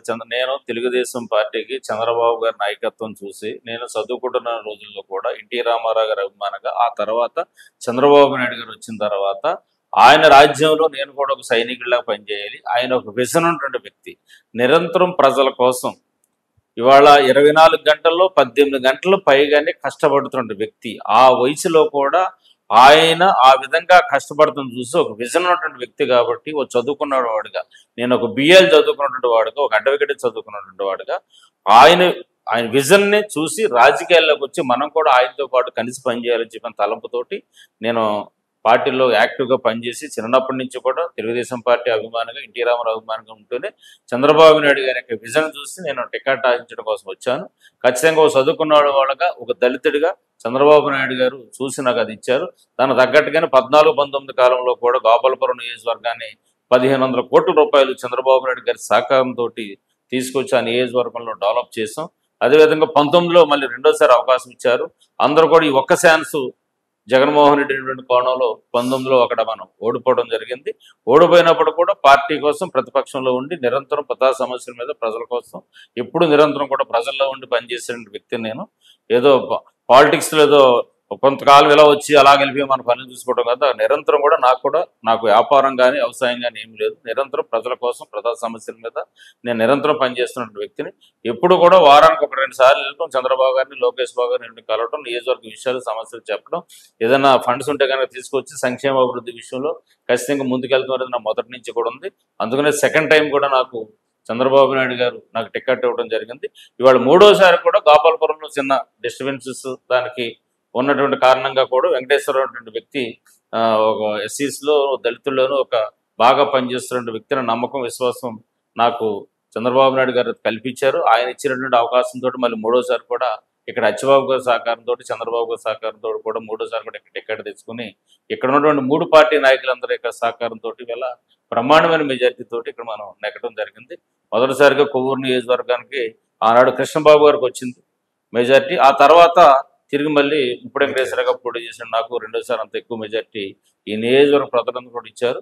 ఈ నియోజకవర్గ ప్రజలందరూ కూడా నిరంతరం కూడా ఇప్పుడు జీవితాంతం కూడా మర్చిపోయిన విధంగా నాకు మెజార్టీ ఇచ్చారు. వాళ్ళకి నిరంతరం కూడా సేవ చేసుకుంటూ వెళ్తానని చెప్పిన కాన్సెప్ట్ తోటే నేను గతంలో ఫస్ట్ని కూడా చెప్పాను, నేను ఒక ఎమ్మెల్యే కాదు ఒక సేవకుడిగా మీకు నేను పనిచేస్తానని చెప్పాను. ఆ విధంగా నిరంతరం ప్రజా సమస్యల మీద ప్రజల కోసం ఈ నియోజకవర్గంలో నేను పనిచేస్తానని కూడా తెలియజేస్తాను. చాలా సాత్వికంగా కనపడి మీరు సాత్వికంగా మాట్లాడి మీపై కొన్ని అభియోగాలు ఇసుక గురించి, రకరకాల మద్యం గురించి, చాలా రకాల అంటే ప్రతి వ్యక్తి ప్రతి రాజకీయ నాయకుడికి ఒక అభియోగం అనేది తప్పదు, కానీ నిప్పులేంది పొగరాదు. కొంతవరకు మీ మీద వచ్చిన అభియోగాలు మీకు ఏమంటారు? మంచి ప్రశ్న అడిగారు. ఈ రోజుని గోదావరి పక్కన ఉన్నాం కాబట్టి ఇక్కడ ఇసుక ఉంది. గోపాలపురంలో పనిచేసినప్పుడు అక్కడ ఇసుక లేదు. ఇక్కడ పూర్వం నుంచి ఉన్నటువంటిది ఏంటంటే బోట్స్మెన్ సొసైటీలు ఉంటాయి. బోట్స్మెన్ సొసైటీలు ఎవరైతే ఉన్నాయో వాళ్ళకిచ్చే వాళ్ళే పని చేసుకుంటున్నారు ఇసుక సంబంధించి. ఎక్కడ మీరు చూసుకోండి, బయటికి ఎవరికన్నా కాంట్రాక్ట్ ఇవ్వడం కానీ బయట వ్యక్తులు వచ్చి ఇక్కడ పని చేసుకోవడం కానీ ఎవరు లేరు. ఎవరైతే ఇసుక మీద ఆధారపడి జీవిస్తున్నటువంటి కుటుంబాలు కార్మికులు ఎవరైతే ఉన్నారో వాళ్ళతో పాటు బోట్స్మెన్ సొసైటీ ఎవరైతే ఉన్నారో వాళ్ళు, మీరు వాడపిల్ల దగ్గర నుంచి తాళ్ళపూడి వరకు కూడా చూసుకోండి, బయట వ్యక్తులు కానీ వేరే పార్టీ ఎవరో లేకోకుండా పూర్వం నుంచి కూడా ఆనవాయితీ అది. దాన్ని వీళ్ళు చేసుకుంటారు. 14-19 కాలంలో అట్లా చేసుకున్నారు. ఈ రోజున గతంలో 19-24 కాలంలో ఆర్కే అని వాళ్ళని బయట కాంట్రాక్టులకు ఇచ్చేసేసి ఇక్కడ ఉన్నటువంటి దాని మీద జీవనం ఆధారపడి బతుకుతున్నటువంటి కార్మికులందరూ కూడా పట్టుకొట్టిన పరిస్థితులు చేశారు. తిరిగి ఈ రోజు మళ్ళీ ఎన్డీఏ కూటమి వచ్చిన తర్వాత వాళ్ళ మీద ఎవరైతే ఉన్నారో వాళ్ళు జీవిస్తూ ఉన్నారు. ఈ రోజు చూసుకోండి, మార్కెట్లో ఇసుక 229 రూపాయలకి గవర్నమెంట్ నిర్ణయించినటువంటి రేటు 229 రూపాయలు. Okay sir. ఈ రోజు మీరు వెళ్ళి ఇసుక స్టాండ్లకు వెళ్ళండి, మార్కెట్ లేక ఇసుక డిమాండ్ లేక 170-180 రూపాయలు కూడా ఏదైతే కార్మికులు కష్టపడి తెచ్చుకుంటారో దానిని వాళ్ళు లాస్కి అమ్ముకునే పరిస్థితి ఇవాళ కార్మికులు కనపడుతుంది. మీరు స్టిల్ వాళ్ళు వెళ్ళి తాళపూడి నుంచి ఇక్కడ వరకు కూడా ఏ రేటుకి ఇసుక అమ్ముతున్నారో ఎంత అమ్ముతున్నారో స్వయంగా మీ ఛానల్లో మీరు కెమెరాస్ వీడియోస్ పట్టుకుని వెళ్ళి విజువల్స్ తీసుకోండి. ఎక్కడైనా సరే వ్యతిరేకంగా కార్యకలాపాలు ఎక్కడన్నా సాగుతున్నాయి అనేటువంటిది ఒకటి చూసుకోండి. రెండోది మద్యం గురించి కూడా మాట్లాడారు. మద్యం గురించి మాట్లాడుతున్నటువంటిది ఇవాళ ఆంధ్ర రాష్ట్రంలో అన్ని నియోజకవర్గాల్లోనూ మద్యం అవుతుంది. కొవ్వూరు నియోజకవర్గంలోనే మద్యం లేదండి ఇక్కడ. అవునంటారు కదంటారా? కొవ్వూరు నియోజకవర్గంలో మద్యం సాగులు ఎవరైతే టెండర్ల ద్వారా పొంది వ్యాపారం చేసుకుంటున్నారో ఏ ఒక్కరైనా సరే ఎమ్మెల్యేకి మమ్మల్ని పిలిపించాడని కానీ షాపులు వేసినటువంటి ముఖాలు కూడా నాకు తెలియదు. ఈ రోజు కూడా చెప్తున్నా, ఎవరు షాపులు వాళ్ళకి వచ్చాయో వాళ్ళ ఫేస్ కూడా నాకు తెలియదు. ఎమ్మెల్యే మీ దగ్గర ఎక్కడన్నా డబ్బులు అడిగాడా, మీరు ఏదైనా 50% వాటాలు ఇచ్చేసారని, లేకపోతే మద్యం షాపుల్లో బెల్ట్ షాపుల్లో ఇంత డబ్బులు తీసుకుంటారని చెప్పారు కదా. ఎక్కడైనా సరే బెల్ట్ షాపులు ఎవరన్నా నిర్వహిస్తుంటే అది కూడా కంట్రోల్ చేస్తాం. ఎవరన్నా ఎక్కడైనా కనపడుతుంటే వాళ్ళని కానీ మద్యం షాపు యజమానులు కానీ ఎమ్మెల్యే గారికి ఎక్కడన్నా మేము 10 రూపాయలు ఇచ్చామని చెప్పాను కనుక వాళ్ళు మాట్లాడితే నేను ఈ రోజే రాజీనామా చేసి ఎమ్మెల్యేగా బయటకు వచ్చేస్తా నేను సిద్ధంగా ఉన్నాను. మద్యం షాపుల దగ్గరికి వెళ్ళండి. మీరు ఇసుక చెప్పాను కదా, ఇసుక అన్ని చేయండి. 229 రూపాయలకి ప్రభుత్వం నిర్ణయించినటువంటి రేటుకి తక్కువ అమ్ముతూ ఉంటే వాళ్ళ ఎమ్మెల్యేకి కానీ ఇతరులకు కానీ ముడుపులు ఇచ్చే అవకాశం ఉంటుందా? గవర్నమెంట్ ఇచ్చే రేటు కంటే తక్కువ అమ్ముతున్నారు అనుకోండి, ముడుపులు ఇచ్చే అవకాశం ఉంటుందా? చిన్నపిల్లలు ఉన్నట్టునే చెప్తాడు. అదొకటి క్లియర్గా ఉంది. కొద్దిమంది ఇవాళ ఆ ఛానల్ ఎన్టీవీ ఛానల్ ఏదైతే ఉందో పూర్తిగా కూడా జగన్మోహన్ రెడ్డి గారికి సాక్షి పేపర్ సాక్షి ఛానల్ ఎంతో ఎన్టీవీ కూడా అంతే. పూర్తి స్థాయిలో కేవలం ఇది అభియోగమే అంటారా? 100% అండి. రమ్మనండి, ఎన్టీవీ ఛానల్ ఎవరైతే వేసారో వాళ్ళు రమ్మనండి. ఇక్కడికి వచ్చి కనుక వాళ్ళు ఫేస్ టు ఫేస్ వస్తే కనుక ఇప్పుడు నేను చెప్పాను మీకు, నువ్వు 229 రూపాయలకి ఇక్కడ అమ్మాలని చెప్పాను. ఇవాళ 229 రూపాయలకు కూడా వెళ్ళేటువంటి డిమాండ్ లేక తక్కువ కమ్ముకొని వాళ్ళు లాస్ కమ్ముకొని వాళ్ళ జీవనోపాధి కొనసాగిస్తున్నారు. బ్రాందీ షాపులు మీరైనా సరే అలాంటి షాపులకు ఎక్కడైతే ఉన్నాయో ఈ షాపుల్లోకి వెళ్ళి ఎక్కడైనా సరే చేశారని చెప్పని అడగండి. కావాలని చెప్పని ఈ రోజుని ఎన్టీఏ మరియు కొద్దిమంది ఉన్నారు దాని వెనకాల. ఆ కొద్దిమంది ఉండి కావాలని చెప్పని ముప్పుడు వెంకటేశ్వర అనే వ్యక్తి సౌమ్యుడు మంచోడని ఏదైతే పేరు ఉందో ఆ పేరు బాగొడటం కోసం గతంలో వాళ్ళు కొద్దిమంది ఆశించినటువంటి వాళ్ళు ఉన్నారు. కొద్దిమంది కొన్ని ఆశించినటువంటి వాళ్ళు ఎవరైతే ఉన్నారో అది మాకు దక్కకుండా ఆయనకి దక్కింది కాబట్టి దీని మీద ఎలా బురద జల్లాలని పెట్టేటువంటి కార్యక్రమం పెట్టుకున్నారు. నేను అందుకని వీళ్ళ అధిష్టానం దగ్గర కూడా కలిసి ఈ విషయాలు కూడా మాట్లాడదలుచుకున్నాం. మీరు ఓపెన్ ఎంక్వైరీ ఇవ్వమంటున్నారు, నాకేం ఇబ్బంది లేదు. ఎంక్వైరీ చేసి నేను కనుక బాధ్యుడని చెప్పని కనుక తేల్చినట్లయితే ఏ చర్యలు తీసుకున్నా కానీ దాన్ని నేను సిద్ధంగా ఉన్నాను. అంతేగాని నోటు మాటతోటో ఏదో ఒక ఛానల్లో వేసి మాట్లాడిందని మనం ఇది అనుకున్న అవసరం లేదు. కాబట్టి చాలా క్లియర్గా ఉంది. మా కార్యకర్తలు కానీ మా నాయకులను కానీ మీరు ఎంక్వైరీ చేయండి.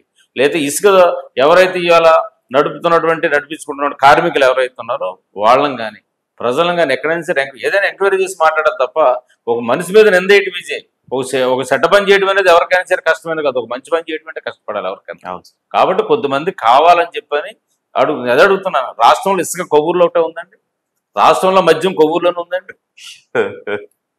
చెప్పండి సార్. ఇది ఎవరో మున్సిపాలిటీ ఆఫీస్కి వెళ్ళారంట, ఎవరో ఉద్యోగి సాధారణంగా చాలా మంది బాగా పర్ఫెక్ట్ గా పనిచేస్తుంటారు. అరాకొర ఎవరో ఉద్యోగి ఒక 500 లేదా 1000 200 ఏదన్నా ఫార్మాలిటీ ఏదన్నా ఒక అడుగు ఉండొచ్చు, లేకపోతే పని అవడం కోసం వీళ్ళే ఇచ్చి ఉండొచ్చు.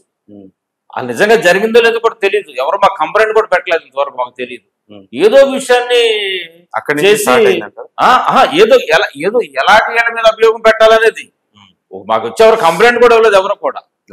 అక్కడ తెలియదు. ఆ ఛానల్లో వచ్చిన తర్వాత అప్పుడు ఇట్లా జరిగిందంటే చెప్పినట్టు ఎవరు జరిగింది అంటే మాకు ఎక్కడ కనిపించట్లేదు. అది కూడా అంటే అభియోగం మనిషి మీద నింద మోపి చేయటం కోసం ఏదో ఒక దాన్ని తీసుకుని చేయటం కార్యక్రమం పెట్టుకున్నారు తప్ప ఎక్కడ కూడా వాస్తవాలు కాదు.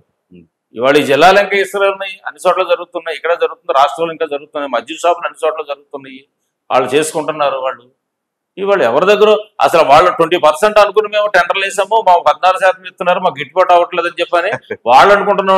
50% వాటాలు ఇచ్చేసేసి వాళ్ళు వ్యాపారాలు ఎట్లా జరుపుతారండి? వాస్తవం అంటారా చెప్పండి.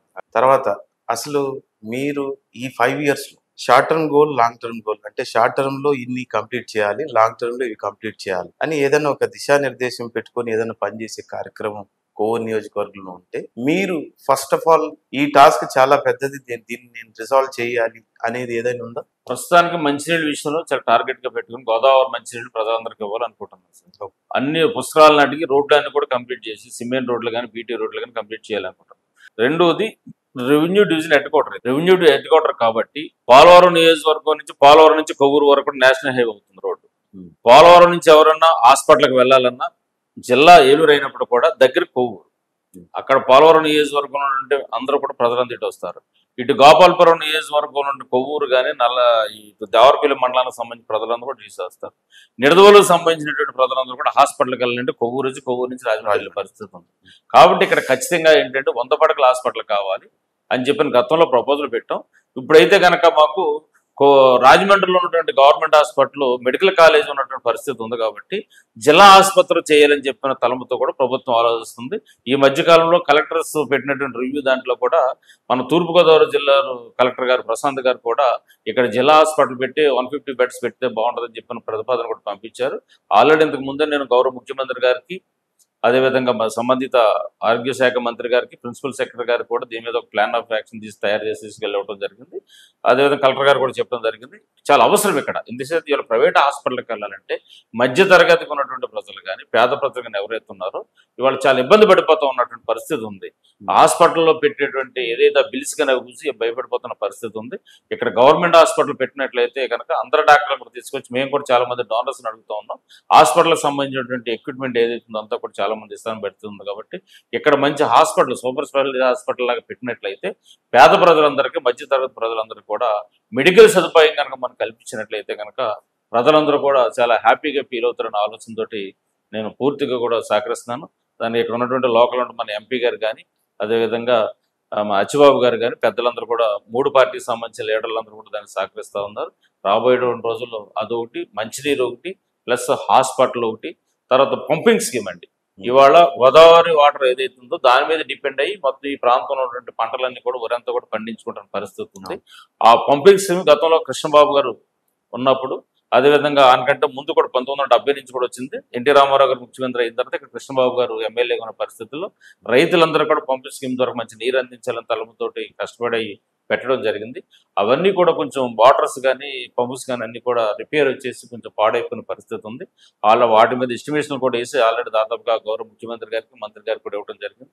వాటిలో కూడా మనం చేసినట్లయితే కనుక రైతులందరూ కూడా పంటలు పండించుకోవడానికి ఇబ్బంది లేకుండా ఉంటుందని చెప్పి నేను తలంపుతోటి ఇవాళ పనిచేస్తా ఉన్నాను. ఈ 10 నెలల్లో మీకు సంతృప్తి చెందిన ఈ పని చేశాను నేను ఇదివరకు చేయనిది, అది ఏమైనా ఉందా? ఖచ్చితంగా రైతులందరూ కూడా ఇంతకుముందు మీకు చెప్పినట్టుగానే పొలాల నుంచి పండించిన పంటకు తీసుకురావడానికి సంబంధించినటువంటిది ఇవాళ మనం రోడ్లు వేస్తా ఉన్నాం. దళిత వాడల్లో అందరూ కూడా సిమెంట్ రోడ్లు వేస్తూ ఉన్నాం. మంచినీరు లేకపోతే ట్యాంకులు లేకపోతే కొన్ని ట్యాంకులు శాంక్షన్ చేయించాం. మంచినీరులో ట్యాంకులు చేపిస్తున్న పరిస్థితి ఉంది. తర్వాత విద్యార్థులకు వచ్చేసి జూనియర్ కాలేజీలో కానీ హై స్కూల్లో కానీ నాడు నేడు పేరుతోటి సగం వర్కులు పెట్టేసి బిల్స్ రాక పనులు ఆగిపోయినాయి. అవన్నిటిని కూడా మళ్ళీ ఈ రోజును తీసుకొచ్చి పిల్లలందరూ కూడా ఎడ్యుకేషన్ కానీ అది ఇబ్బంది లేకుండా కానీ వాటర్ ప్లాంట్ హాస్టల్లో కానీ లేదా రెసిడెన్షియల్ స్కూల్ ఉంది ఇక్కడ మాకు గురుకుల పాఠశాల, అక్కడ లోన్ అసలు రోడ్లు లేకుండా పిల్లలకి మంచినీరు లేకుండా ఇబ్బంది పడుతున్న పరిస్థితితోటి లోన సిమెంట్ రోడ్లు వేయించి పిల్లలకి ఎక్కడ ఇబ్బంది లేకోకుండా వాళ్ళకి వాటర్ ప్లాంట్ పెట్టి ఆటల పాటలు ఆడుకోవడానికి స్పోర్ట్స్ సంబంధించినటువంటి కిట్లు కూడా అన్ని పెట్టి పిల్లలందరూ కూడా ఇట్లా చేయించగలిగాము. ఒక్కొక్కటి చేసుకుంటూ వెళ్తున్నాం. గత గవర్నమెంట్ పూర్తిగా కూడా ఊరుకు దూరంగా ఎక్కడో వైకాపాకు సంబంధించిన వాళ్ళు భూములు ఇచ్చి సెంటినరీ భూమి ఇచ్చే వాళ్ళకి ఎందుకు పనికిరాని స్థలాలు కూడా వాళ్ళకి ఇళ్ల స్థలాలు ఇచ్చేస్తే ఆ ఇళ్ల స్థలాలన్నింటిలో కూడా ఇవాళ రోడ్లు వేసేటువంటి మహాత్ముల ప్రాణాలు కూడా పెట్టాం. అది ఒక్కొక్కటో చేసుకుంటూ వెళ్తున్న పరిస్థితి ఉంది. ఇప్పటికే చాలా వరకు కొన్ని కంప్లీట్ చేసాం. బడ్జెట్ గడిచినటువంటి ప్రభుత్వం చేసినటువంటి 10 లక్షల కోట్ల రూపాయల అప్పులతోటి ఆంధ్ర రాష్ట్రాన్ని ఒక 20 సంవత్సరాలు వెనక తీసుకెళ్లిన పరిస్థితి ఏదైతే ఉందో వాటితోటి లోటు బడ్జెట్ అనేటువంటిది కూడా మమ్మల్ని వెంటాడుతున్న పరిస్థితి ఉంది. అయినప్పుడు కూడా చంద్రబాబు నాయుడు గారు, లోకేష్ బాబు గారు, అదేవిధంగా పవన్ కళ్యాణ్ గారు వారి యొక్క తెలివితేటలతోటి వాడుకున్న నాలెడ్జ్ తోటి బడ్జెట్ను పెంచి ప్రజా సమస్యలను ఎట్లా మళ్ళీ తీసుకెళ్ళి ఒక విజన్ 2047 ముందుకు వెళ్ళేటువంటి విధంగా P4 కూడా పెట్టి వాళ్ళు ముందుకు వెళ్తా ఉన్నారు. రాబోయేటువంటి రోజులు ఇవన్నీ కూడా కంప్లీట్ చేసి రాష్ట్రాన్ని మరొకసారి ఒక అభివృద్ధి చెందేటువంటి విధంగా పారిశ్రామికంగా కూడా పరిశ్రమలు కూడా తీసుకొచ్చి పెట్టేది ముందుకెళ్లే విధంగా నిరుద్యోగులకు ఉద్యోగాలు లేవు అని చెప్పి అనుకోకుండా తీసుకెళ్లే విధంగా ఇవాళ ఎన్డీఏ కూడా మీ పనిచేస్తూ ఉందండి. ఖచ్చితంగా భవిష్యత్తులో మరింత ముందుకు తీసుకుని నియోజకవర్గాన్ని పుష్కరాలయ నాటికల్లా కూడా దీన్ని అన్ని రకాలు కూడా అభివృద్ధి చేసి ముందుకెళ్ళడం తలంపుతోటి వాళ్ళు పనిచేస్తారు. చివరిగా ఒక ప్రశ్న, గత ప్రభుత్వం అమ్మఒడి ఇచ్చింది, సంక్షేమ పథకాలు, రకరకాల పథకాలు, ఆవడి ఈవడి అన్ని రకరకాల ఇచ్చామని చెప్పారు. ఇప్పటికి కూడా మేము ఇచ్చాము, ఇంతకాలం అయినా కూడా వీళ్ళు ఇవ్వలేకపోతున్నారు. లోటు బడ్జెట్ అనే పదం వాడుతూనే డబ్బులు ఉన్నాయి కానీ ఇవ్వట్లేదు అన్నట్టుగా వాళ్ళ వాదన. మాకు ఇది వరకు 2019లో మాకు అలాగే ఇచ్చారు, అలాగే చేశారు, అయినా మేము ఎలా ఇవ్వగలిగాం అనే కోణంలో డిస్కషన్ జరుగుతాం. దీని మీద మీ విశ్లేషణ. 14-19 కాలంలో చంద్రబాబు నాయుడు గారు పెన్షన్ని 1000 రూపాయలు పెంచుతానని మేనిఫెస్టోలో పెట్టారు. కానీ దానిని అధిగమించి ప్రజలు ఇంకా ఆశిస్తూ ఉన్నారు. ఆ డబ్బులతోటి వైద్యానికి కానీ తినడానికి కానీ సరిపోవట్లేదని ఆలోచనతోటి 1000 రూపాయలు పెంచుతానన్నది 2000 రూపాయలు పెంచారు. 14-19 కాలంలో నోట్ బడ్జెట్ ఉందని చెప్పాలి. ఆంధ్ర రాష్ట్రం విడిపోయి అప్పులు 16,000 కోట్ల రూపాయల అప్పుతోటి మనకు వేరుపరిచినప్పటికి కూడా ఆయనకు ఉన్నటువంటి తెలివితేటలతోటి దాన్ని ఆంధ్ర రాష్ట్రాన్ని ఒక బస్సులో కూర్చుని రాజధాని లేనటువంటి ప్రాంతంలో ఒక బస్సులో ఉండి నడిపించి అభివృద్ధిని సంక్షేమాన్ని కూడా 2 కళ్ళుగా పెట్టుకొని పోలవరం ప్రాజెక్టు పెట్టి ప్రజలందరినీ కూడా తీసుకెళ్లారు. ఒక ఎస్సీస్కి అయితే కనుక 27 సంక్షేమ పథకాలు పెట్టి ఆ రోజున చంద్రబాబు నాయుడు ముందుకు తీసుకెళ్ళినటువంటి పరిస్థితి చేశాడు. ఈ రోజు జగన్మోహన్ రెడ్డి వచ్చిన తర్వాత నేను చెప్పవసరం 10 లక్షల కోట్ల రూపాయలు అప్పులు చేస్తే అందులో 2-3 లక్షల కోట్ల రూపాయలు మాత్రమే బటన్ నొక్కే కార్యక్రమం ఖర్చు పెట్టినట్టుగా తేలింది. గత అసెంబ్లీలో చంద్రబాబు నాయుడు గారు వైట్ పేపర్ రిలీజ్ చేశారు. ఒక్కొక్క దాని శ్వేతపత్రం రిలీజ్ చేసినప్పుడు ఎక్కడా కూడా ఈ 10 లక్షల కోట్ల రూపాయలు అప్పు దేనికి చేసినట్టు కనపడుతుంది కానీ ఎక్కడ ఖర్చు పెట్టాడో కనపట్ల. శ్వేతపత్రం రిలీజ్ చేసినట్టు చాలా క్లియర్గా చెప్పారు బాబు గారు. ఒక వైజాగ్లో పెట్టినటువంటి ఆయనది తప్ప డబ్బు కనపడుతుంది, ఎక్కడ అప్పులు చేసినట్టు కనపడుతుంది. బటన్ నొక్కి అని అంటున్నాడు. బటన్ నొక్కింది 2-3 లక్షల కోట్ల రూపాయలు మాత్రమే. మిగతాది ఏమైపోయిందో డబ్బు కనపడిన పరిస్థితి ఉంది. ఆంధ్రప్రదేశ్లో ఉన్నటువంటి ప్రభుత్వ భవనాలు తాకట్లు పెట్టాడు, బాండ్లు తాకట్టు పెట్టాడు, భూములు తాకట్టు పెట్టాడు, కడకి కలెక్టరేట్లు కూడా తాకట్టు పెట్టినటువంటి పరిస్థితి జగన్మోహన్ రెడ్డి చేశాడు. అప్పులు పాలు ఏమైపోయిందో అనే ప్రశ్న మీరు దాని మీద తేలుస్తున్నారు. శ్వేతపత్రం రిలీజ్ చేశారంటే దాని అర్థమైతే కదా. శ్వేతపత్రం రిలీజ్ చేసినట్టుగానే ఆయన బహిరంగంగా అసెంబ్లీలో చెప్పాడు. బటన్ నొక్కనని చెప్తున్నారు. బటన్ నొక్కేది దానికంటే కూడా ఒక వంతు బటన్ నొక్కితే మిగతా 3 వంతులు ఏమైపోయిందో కూడా తెలియని పరిస్థితిలో ఉంది. అవన్నిటినీ కూడా మేము ఎంక్వైరీలు వేసి అవి అసలు ఏం జరుగుతుంది నేను చూస్తా ఉన్నాను చెప్తున్న పరిస్థితి చెప్పారు. కాబట్టి మేమేదో చెప్పి ఆ లోటు బడ్జెట్ ఉంది, డబ్బు లేదని చెప్పాను. మన ఆంధ్రప్రదేశ్లో చంద్రబాబు నాయుడు గారి ప్రభుత్వం 14-19 ఎలా ఉంది, 19-24లో ఎంత అప్పులు చేశారు, దానికి వడ్డీలు ఎంత కడతా ఉన్నారు, ఆంధ్ర రాష్ట్ర పరిస్థితి ఏంటి మన బడ్జెట్లో చాలా క్లియర్గా కూడా అంతకుముందు అసెంబ్లీలో కానీ మొన్న అసెంబ్లీలో కానీ చాలా క్లియర్గా చెప్పడం కూడా జరిగింది. అవన్నీ చెప్పవలసి వస్తుంది, సమాధానం చెప్పాల్సి పారిపోయాడు వాడు జగన్మోహన్ రెడ్డి. వాటన్నిటిని కూడా సమాధానం చెప్పాలి కదా. జగన్మోహన్ రెడ్డి ఏం చేశాడు ఏంటని చెప్పడానికి భయపడి ఆ వంకతోటి పోయాడు. అసెంబ్లీలో రారంట కానీ సంతకాలు పెట్టి దొంగతనంకి వెళ్తారు, మళ్ళీ శాసనమండలికి వస్తారు. మళ్ళా అసెంబ్లీలో రానంటే మరి శాసనమండలి మీరు చెప్పినట్టుగాను లోక్సభలో బిల్లుకం ఒక రకంగానూ రాజ్యసభలో ఒక రకంగా ఇచ్చినట్టు శాసనసభలో వెళ్ళకున్నటువంటి వాళ్ళు మరి అక్కడ కూడా మానేయాలి, శాసనమండలికి ఎందుకు పంపిస్తున్న వాళ్ళందరినీ కూడా నెక్స్ట్ అసెంబ్లీ ఎలక్షన్ సెషన్స్ కి వస్తారంటారా? అది ఆయన ఇష్టం. మేమైతే పిలుస్తున్నాం 60 రోజులు రాజ్యాంగబద్ధంగా మిమ్మల్ని శాసనసభ్యుడిగా మీ ప్రజలు ఎన్నుకున్నారు కాబట్టి మిమ్మల్ని రమ్మని ఆహ్వానిస్తున్నారు. మా స్పీకర్ చెప్తున్నారు, మా ముఖ్యమంత్రి గారు చెప్తున్నారు, అందరూ చెప్తున్నారు, ఉప ముఖ్యమంత్రి చెప్తున్నాడు అసెంబ్లీలో రండి మీకున్న సమస్యను చర్చించండి అక్కడని చెప్తున్నారు. వాళ్ళు రాకుండా బయటికి పోతూ ఉన్నారు. దానికి ఆ ప్రజలే వాళ్ళకి తగిన గుణపాఠం చెప్పాలి తర్వాత రాబోయేటువంటి రోజుల్లో కూడా. మిమ్మల్ని ప్రజలు ఎన్నుకున్న తర్వాత ప్రజా సమస్యల మీద మీరు మాట్లాడుకోకుండా ప్రజా సమస్యలు గాలి కుదిరేసేసి మీరు బెంగళూరులోనూ అటు ఇటు కలిసి మీకు విలాసాలకి నాటికి తిరుగుతున్న పరిస్థితి ఎందుకు తిరుగుతున్నారు, ఏం చేస్తూ ఉన్నారు తెలియాలి. ఫైనల్ గా రాజకీయ పరంగా గోల్ అచీవ్మెంట్ ఏంటి?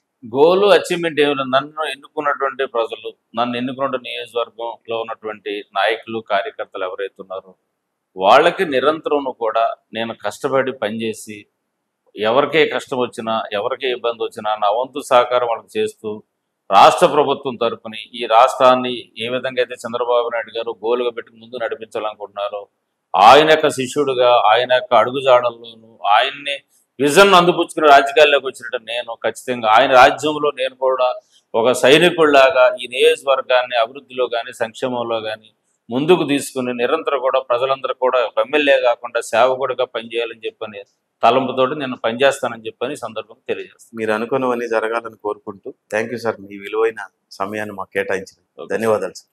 Thank you. Signing off, Jagadish Abbaraju, R24 news. ఈ వీడియో మీకు నచ్చినట్లయితే please share, like and subscribe R24 Telugu.